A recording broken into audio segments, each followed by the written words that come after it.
ആരെക്കുറിച്ചാണ് പൗലോസ് പറയുന്നത്? എപ്പഫ്രാസിനെ കുറിച്ച്.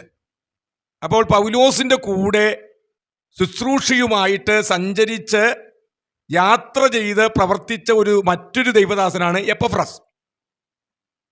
ഈ എപ്പഫ്രാസിനെ കുറിച്ച് പൗലോസ്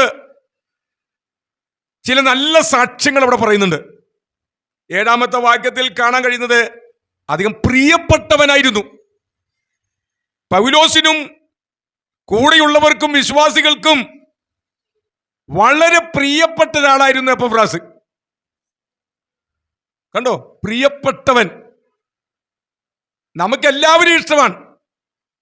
പക്ഷേ ഏറ്റവും ഇഷ്ടപ്പെടുന്ന ചില വ്യക്തികൾ നമ്മുടെ എല്ലാവരുടെയും ജീവിതത്തിലുണ്ട്.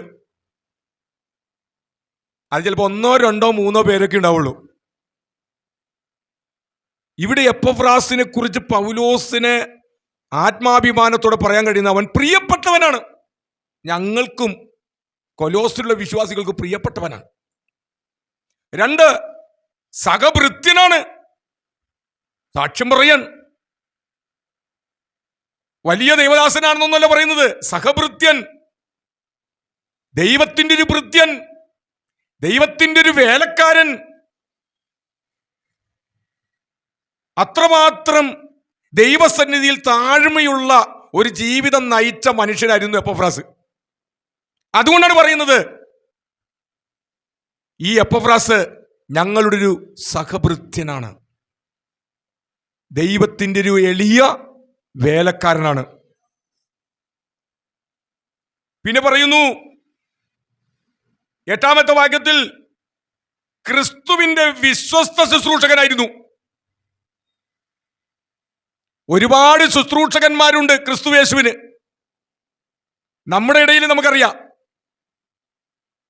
ആയിരക്കണക്കിന് 10,000-കണക്കിന് പാസ്റ്റർമാരാണുള്ളത്.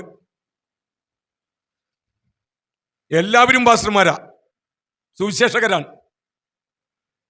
സഭകളൊക്കെ ഉള്ളവരുണ്ട്, ഇല്ലാത്തവരുമുണ്ട്. പക്ഷേ അതിലെത്ര പേര് വിശ്വസ്തരായ ശുശ്രൂഷകന്മാരുണ്ട്? അതാണ് ചോദ്യം. കുറെ ശുശ്രൂഷകരുണ്ട് എന്ന് പറയുന്നതിനേക്കാളും വലുത് വിശ്വസ്തരായ ശുശ്രൂഷകരുണ്ടെന്ന് പറയുന്നതാണ് ഏറ്റവും അഭിമാനകരമായ കാര്യം. ഇന്ന് വിശ്വസ്ത ശുശ്രൂഷകന്മാർ കുറഞ്ഞിരിക്കുകയാണ്, വിശ്വസ്ത വേലക്കാർ കുറഞ്ഞിരിക്കുകയാണ്, വിശ്വസ്ത സുവിശേഷകന്മാർ കുറഞ്ഞിരിക്കുകയാണ്, വിശ്വസ്ത ദൈവമക്കൾ കുറഞ്ഞിരിക്കുകയാണ്. പ്രാർത്ഥനയുടെ കാര്യത്തിലും സുവിശേഷ പ്രവർത്തനത്തിന്റെ കാര്യത്തിലും പണത്തിന്റെ കാര്യത്തിലും സമയത്തിന്റെ കാര്യത്തിലും കുടുംബത്തിന്റെ കാര്യത്തിലും ശുശ്രൂഷയുടെ കാര്യത്തിലും ഇന്ന് ആളുകൾക്ക് വിശ്വസ്തത കുറഞ്ഞു വരികയാണ്. ചില വ്യക്തികൾ നല്ല വിശ്വസ്തരായിട്ട് മുന്നോട്ട് വന്നവരാണ്. കാലങ്ങൾ കടന്നുപോയപ്പോൾ അവിടെ വിശ്വസ്തത നഷ്ടപ്പെട്ടു പോയി, എവിടെയോ അവർ വീണുപോയി. ക്രിസ്തുവിനുള്ള ആദ്യ സ്നേഹം അവർക്ക് നഷ്ടപ്പെട്ടു പോയി. ഇപ്പോൾ പേരിന് മാത്രം ശുശ്രൂഷകന്മാര്, അവർക്കും നന്നായിട്ട് അറിയാം ഞങ്ങളുടെ വിശ്വസ്തതയൊക്കെ പോയിട്ട് കാലം കുറയായി. എന്നാൽ അപ്പോസ്തലനായ പൗലോസ്, അദ്ദേഹം ഒരാളെക്കുറിച്ചും വെറുതെ ചാടിക്കയറി അഭിപ്രായം പറയില്ല. പഠിച്ചിട്ടാണ് അദ്ദേഹം പറയുന്നത്. സൂക്ഷ്മമായി പഠിച്ചപ്പോൾ കൊലോസ്യർക്ക് കത്തെഴുതിയപ്പോൾ അദ്ദേഹം പരിചയപ്പെടുത്തുകയാണ്, എപ്പഫ്രാസ് ഒരു വിശ്വസ്തനായ ശുശ്രൂഷകനാണ്. നിങ്ങൾക്ക് അദ്ദേഹത്തെ വിശ്വസിക്കാം. അദ്ദേഹം നന്നായി ശുശ്രൂഷിക്കും. ശുശ്രൂഷയുടെ കാര്യത്തിലും പണത്തിന്റെ കാര്യത്തിലും എല്ലാം അദ്ദേഹം വിശ്വസ്തനായിരിക്കും. പ്രിയപ്പെട്ടവരെ, നമ്മളെക്കുറിച്ചും മറ്റുള്ളവരും ദൈവവും ഇതേപോലത്തെ അഭിപ്രായം പറയത്തക്ക നിലയിലുള്ള ഒരു ജീവിത നിലവാരത്തിലേക്ക് നമ്മൾ ഉയർന്നു വരണം. ദൈവം അതാണ് ആഗ്രഹിക്കുന്നത്. നമുക്ക് കുറെ സമ്പത്തുണ്ടാക്കുക എന്നതായിരിക്കരുത് നമ്മുടെ പ്രഥമമായ ലക്ഷ്യം. നല്ല പേരുണ്ടാക്കുക. വിശ്വസ്തനെന്ന് ദൈവം വിളിക്കുക. എന്റെ ഈ ദാസൻ ദാസി എല്ലാ കാര്യത്തുള്ള ബന്ധത്തിൽ വിശ്വസ്തരാണ് എന്ന് ദൈവവും മറ്റുള്ളവരും അഭിപ്രായം പറയണം. ഇവിടെ എപ്പഫ്രാസിനെ കുറിച്ച് അങ്ങനൊരു അഭിപ്രായമാണ് പൗലോസ് പറഞ്ഞത്. പിന്നെ ഒരു കാര്യം കൂടി പറഞ്ഞു, നിങ്ങൾക്ക് ആത്മാവിലുള്ള സ്നേഹം ഞങ്ങളോട് അറിയിച്ചവനും ആകുന്നു. കണ്ടോ, ഈ കൊലോസിലുള്ള ദൈവമക്കൾക്ക് സുവിശേഷ വേലയോടുള്ള ബന്ധത്തിലും പൗലോസിനോടുള്ള ബന്ധത്തിലും മറ്റ് ദാസന്മാരുള്ള ബന്ധത്തിലും ആത്മാവിലുള്ളൊരു ദൈവസ്നേഹം അവർക്കുണ്ടായിരുന്നു. അതുകൊണ്ടാണ് പൗലോസിനെയും മറ്റ് കൂടെയുള്ള സുവിശേഷകന്മാരെയും ഈ കൊലോസ് സഭ പലപ്പോഴും ഭൗതികമായി സഹായിച്ചത്. അവർക്കറിയാം,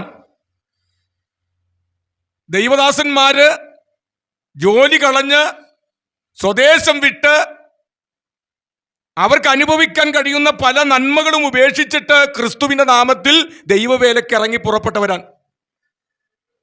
അവർ ദൈവത്തെ കണ്ടിറങ്ങി പുറപ്പെട്ടവരാണ്. അവർക്ക് വേറെ ഒന്നുമില്ല. അവരെ സഹായിക്കേണ്ടവർ ഞങ്ങളാണ്.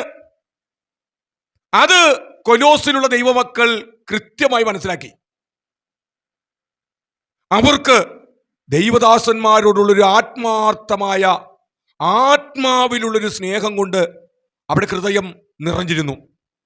വെറുമൊരു സ്നേഹമല്ല, ആ സ്നേഹത്തെക്കുറിച്ച് ഒരു ആത്മാവിലുള്ള സ്നേഹം.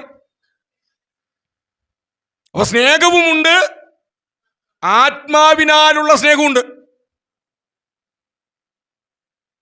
സാധാരണ മനുഷ്യർക്കെല്ലാം അന്യോന്യ സ്നേഹമുണ്ട്. ഈ സ്നേഹം എങ്ങനെയുള്ള സ്നേഹമാണ്? സ്വാർത്ഥമായ സ്നേഹമാണ്. നീ എന്നെ സ്നേഹിച്ചാൽ ഞാൻ നിന്നെയും സ്നേഹിക്കും. സാധാരണ ഒരു വാക്കുണ്ടല്ലോ, ഒരു പാല വിട്ടാൽ അങ്ങോട്ടും വേണം ഇങ്ങോട്ടും വേണം, ഇങ്ങോട്ടില്ലെങ്കിൽ അങ്ങോട്ടില്ല. അതാണ് മനുഷ്യ സ്നേഹം. എന്നാൽ ആത്മാവിലുള്ള പരിശുദ്ധാത്മാവിലുള്ള സ്നേഹം കൊണ്ട് നിറഞ്ഞാൽ ഇങ്ങോട്ടില്ലെങ്കിലും ഇങ്ങോട്ട് സ്നേഹിച്ചില്ലെങ്കിലും ഇങ്ങോട്ട് ദ്രോഹം ചെയ്താലും ഇങ്ങോട്ട് എത്ര ഉപദ്രവം ചെയ്താലും ആ വ്യക്തി മറ്റുള്ളവരെ ശത്രുക്കളെ പോലും ആത്മാർത്ഥമായി സ്നേഹിച്ചുകൊണ്ടിരിക്കും. കൊലോസിലുള്ള വിശ്വാസികൾക്ക് പരിശുദ്ധാത്മാവിനാലുള്ള ദൈവസ്നേഹം ദൈവദാസന്മാരുള്ള ബന്ധത്തിലുണ്ടായിരുന്നു. ഇത് എപ്പഫ്രാസ് മനസ്സിലാക്കി. അദ്ദേഹം കൊലോസ്യ സഭയിലുള്ള വിശ്വാസികളുമായിട്ടുള്ള സംസർഗത്തിൽ അത് മനസ്സിലാക്കി. അദ്ദേഹം പോയി പൗലോസിനോട് ഇത് പറഞ്ഞു. പൗലോസിന് അത് കേട്ടപ്പോൾ വളരെ സന്തോഷമായി. അതുകൊണ്ടാണ് അദ്ദേഹം പറഞ്ഞത്, കൊലോസിലുള്ള വിശ്വാസികളെ, നിങ്ങൾക്ക് വേണ്ടി, നിങ്ങൾക്കല്ലാതെ വേറെ ആർക്കു വേണ്ടിയാണ് ഞങ്ങൾ പ്രാർത്ഥിക്കേണ്ടത്? നിങ്ങൾക്ക് വേണ്ടി, ഇത്ര ആത്മാർത്ഥമായിട്ട് ഞങ്ങളെ സ്നേഹിക്കുന്ന, ദൈവവലിയെ സ്നേഹിക്കുന്ന നിങ്ങൾക്ക് വേണ്ടി ഞങ്ങൾ ഇടവിടാതെ ഞങ്ങൾ പ്രാർത്ഥിക്കുന്നു. ഒരു സഭയെക്കുറിച്ച് അപ്പോസ്തലനായ പൗലോസ് പറയുന്ന ഒരു വലിയ സ്റ്റേറ്റ്മെന്റാണ്. നിങ്ങൾക്ക് വേണ്ടി ഞങ്ങൾ ആത്മാർത്ഥമായി ഇടവിടാതെ പ്രാർത്ഥിക്കുന്നു. അങ്ങനെ പ്രാർത്ഥിക്കുവാൻ പൗലോസിനും കൂട്ടർക്കും പ്രചോദനം നൽകിയതിന് കാരണം കൊലോസ്യ സഭയുടെ ദൈവമക്കളുടെ ആത്മാർത്ഥമായ സ്നേഹം അവർ രുചിച്ചറിഞ്ഞതുകൊണ്ടാണ്.